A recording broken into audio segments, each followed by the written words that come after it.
Title: The Hotel Room That No Guest Ever Checks Out. Discovery. The first time I heard the phrase, "no guest ever checks out," I thought it was marketing, the sort of dark humor line small-town hotels used to seem memorable. Then the manager slid a ledger across the desk, and I watched his hand tremble over a column of names that ended the same way each time: no checkout, no forward address, no follow-up charge. Just a keycard left in a bowl and a room reset by housekeeping, as if the person had slipped between sheets and air and then out of both. The Harbor Crest Motor Lodge sits 2 hours north of Boston, where Route 1 narrows and the Atlantic smells like cold coins. Salt slung itself at the siding, gulls rode the wind, shrieking like hinges. The parking lot lights buzzed in the daylight, the way tired bulbs do when they've burned through one winter too many. Inside, the lobby was a museum of framed lighthouses and chipped coffee mugs. A glass bowl of peppermints stood next to a bell that didn't ring unless you meant it. "It's always the same room," the manager said, voice low. 213. He was the sort of man who printed emails before reading them. His tie was too tight for his neck, and his smile didn't touch his eyes. He gave me 3 envelopes, photocopies of registrations, charge slips, a map of the second floor with someone's thumbnail pressed in the paper above room 213. In the margins, housekeeping had left notes in pencil. Guest quiet. Dishes in sink. Extra blanket requested. Ordinary footprints of ordinary nights. And yet, as if underlined by absence, the rooms of the ledger that documented people arriving but never returning to the desk made my scalp prickle. "How many?" I asked. He didn't meet my gaze. 8, in 3 years. The first was a traveling nurse who'd signed in with a Michigan address. Then a salesman whose company said he'd resigned abruptly the following week. A couple, off-season honeymooners from Vermont. 2 men on a fishing trip. A woman with a laptop and 3 sample bottles of perfume. Each of them had been seen in 213. Each of them had left their keycard in the bowl. No one remembered a goodbye. The hallway to the second floor was narrow, ribbed with baseboard heaters that clicked like fingernails. The carpet was the color of low tide, darkened in places by old steam leaks. Room 213 waited at the bend where the window looked directly into the salt marsh, a sawgrass field rippling like an unbrushed animal. The peephole had been replaced recently, the brass brighter than the door. My reflection warped in it, a convex fisheye studying itself. Inside, nothing announced itself as strange. A bed made so tight you could bounce a coin. 2 ocean prints nailed straight, almost aggressively level. A television remote wrapped in a sleeve that read, "Sanitized for your safety." I stood still and listened. Behind the thin walls, a shower running somewhere, a radio muttering the local weather, small craft advisories, chance of fog after midnight. The room smelled faintly of lemon cleaner and, beneath that, something colder, like the breath of a freezer left open. I sat at the desk and paged through photocopies. One document was a housekeeping log, date, time, note. On a Tuesday in March, 2 springs ago, the note read, "Window latch loose, retightened." A month later, guest requested extra towel at 3:12 a.m. Another, moved wastebasket from closet to desk. Why was it in closet? And then the last entry on that page, no checkout, keycard dropped. Bed untouched. I tried the window. It lifted an inch before the latch protested, metal on metal. Outside, the marsh exhaled and inhaled with a wind that tasted brackish. The glass pane was clean except for a shine of salt. I angled my head and caught a reflection of the door behind me, the chain lock gently swaying though I'd never touched it. I watched it until it settled. Hallway air, I told myself. Doors breathing, building settling. Nothing more. The front desk clerk, a grad student picking up winter hours, brought me a small stack of security printouts. "We don't record the interiors," she said, setting the papers down like a plate I might not want. "But we keep the hallway." In the gray footage, the same sequence repeated with minor variations. A figure arrives at 213 between 9 and 11. Sometimes they carry a garment bag, sometimes it's just a backpack. They pause, keycard light turns green, the door opens, a rectangle of light spills and vanishes. Then, hours later, always between 2 and 4 in the morning, the door opens again. No person exits. Only a hand, placing the keycard gently on the little table in the hall, a hand that retracts, the door easing shut like it's been apologized to. At 6 or 7, housekeeping passes with carts and chatter. Noon comes and goes. By evening, the room is marked vacant. None of the cameras ever catch the guest leaving by the stairwell or elevator. They simply cease to require a room. It's a prank, I said. Someone thinks this is clever. The clerk shrugged. Maybe. But the manager changes the key cylinders every time. And whoever it is knows to leave the card on the table. Most guests toss it on the floor. I return to 213 before sunset. The sky bruised into that blue hour when light goes thin and every surface shows its history. The lamp switch clicked with a tiny static pop. I set my notebook on the desk and wrote down the noises, the water heater drumming, the heater's uneven breath, a distant ice machine coughing itself awake. A good room keeps track of you, I thought. It notes your weight on the mattress, the draft you create when you cross from door to window. It remembers. I called the last number listed on the nurse's registration. A woman answered and told me the nurse had taken another travel assignment, then asked if I was selling something. The call dissolved into the ordinary bureaucracy of life. Can you email me? I'm at work now. Try tomorrow. When I hung up, darkness had pressed flat against the window.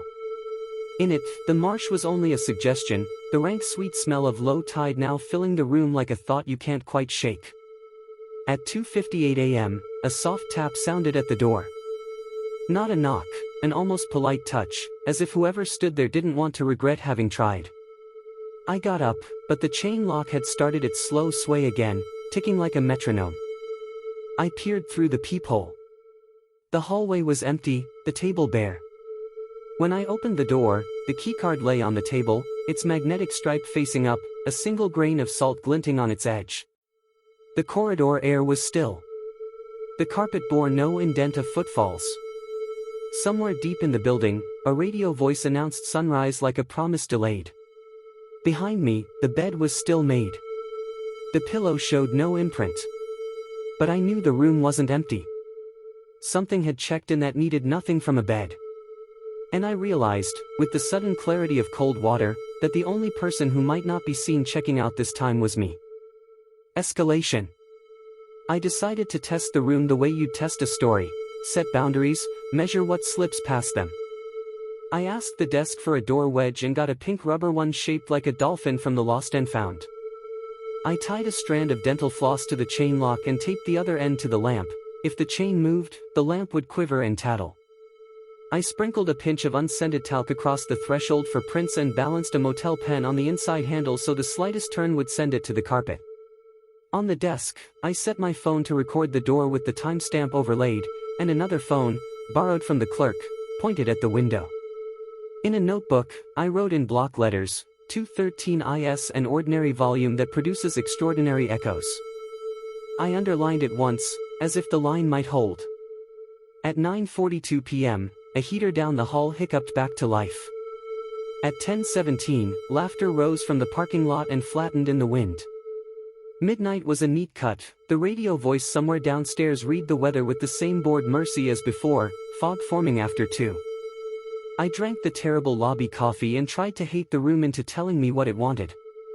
Details emerged the way they always do if you sit still long enough. The wastebasket drifted back to the closet when I wasn't looking, as if that's where it belonged and some part of the room refused to leave it in exile. The chain's metal tongue warmed to the touch even though the air felt colder. The lamp's shade carried a faint salt bloom I hadn't noticed earlier, a dusting that left my finger gritty. At 1:03 a.m., the manager texted, "Do not wedge door after 2. Fire code." It felt less like a rule than a reminder of something older. In some places, the hour owns you. I left the wedge in place anyway and watched the phone clock cannibalize minutes. At 1:47, the wind shifted. It came off the marsh and pressed its print on the window. The sound was the softest kind of insistence, like a hand at the small of a back guiding you through a crowd. I checked the hallway. The little table waited, blank and politely expectant. The carpet outside bore no talc. Inside the room, the talc line glowed like a shoreline. I locked the door, tested the pen on the handle, watched it balance, fragile and silly and precise. The first wrong thing happened at 2:31. A smell reached me, not strong at first, just a note of freezer air threaded with seawater, like walking into a bait shop when the door has been open too long. The heater clicked off mid-breath. The chain test line lay slack, but I could hear it suggest motion, a suggestion more than a sound, the way you hear the memory of a tone after it's gone. The phone on the desk ticked a second, then another, then turned unaccountably bright as if the room had leaned closer to read the time.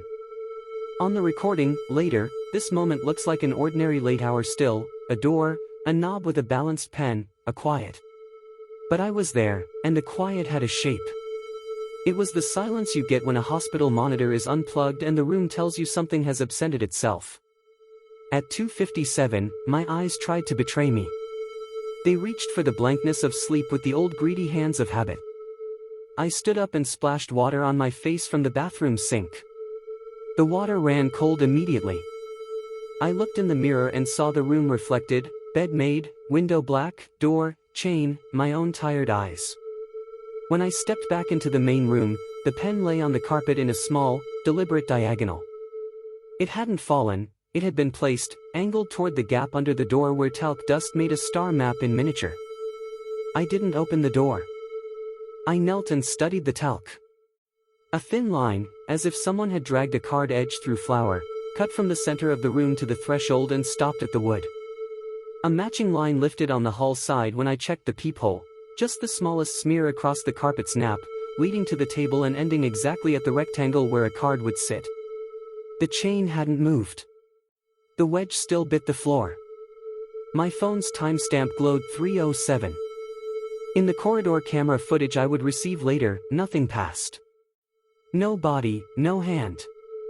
Yet when I finally unlatched the chain and eased the door open, there the keycard lay upturned on the table, a bead of condensation sitting fat on its plastic like the beginning of a tear. I gathered it back in and shut the door, sliding the deadbolt home with an unnecessary force. My throat felt raw, as if I had been speaking, though I hadn't said a word. I checked the recording, the door's frame never moved, the pen never dropped, then it wasn't there, and a minute later the card was on the table in the hall. The time stamps were clean, but the continuity wasn't. It was as if the room had made an edit and not asked permission. I searched for everything that could be seen. I pulled the bed away from the wall and found a notch where the baseboard had been removed and replaced, a slimmer run of wood not quite matching the original. I tapped it with a knuckle and felt a faint hollowness. No hatch, no obvious access, just a resonance you only notice if you're already listening for it. Behind the curtain rod, a roughness, the faint rubbed arc where the fabric had been slid back and forth 1,000 times more than a room like this should need. In the closet, a faint scuff at ankle height, crescent-shaped and pale, like a boat's keel mark. I called the night clerk. "Does 213 share a wall with anything odd?" "Old linen chute used to run behind this stack of rooms," she said after a pause. "Boarded up years ago," they said. "Contractors sealed it when the county updated code." "Why?" "I thought I heard air moving," I said.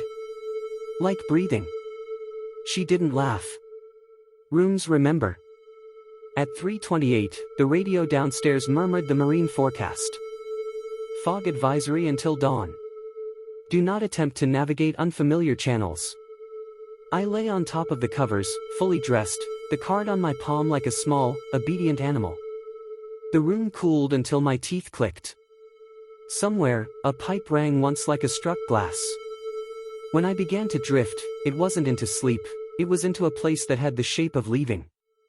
I stood barefoot on the carpet, in that other place, and placed the card on the table outside. I felt thankful. I felt relieved. When I jolted awake, if waking is what it was, I was still in bed. The card still warmed my hand. But the door stood ajar a coin's width, and from the gap came marsh air, soft and cold, like an invitation written without ink. Revelation. Morning came in gray slats through the blinds, thin as surgical light. My mouth tasted of metal and burnt dust. The bedspread was smooth, but I could feel the impression of something that had lain beside me, not weight but memory.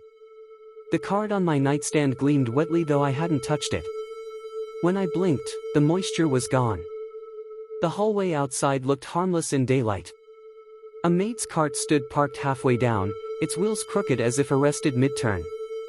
The maid, an older woman in a Harbor Crest polo, stopped when she saw me.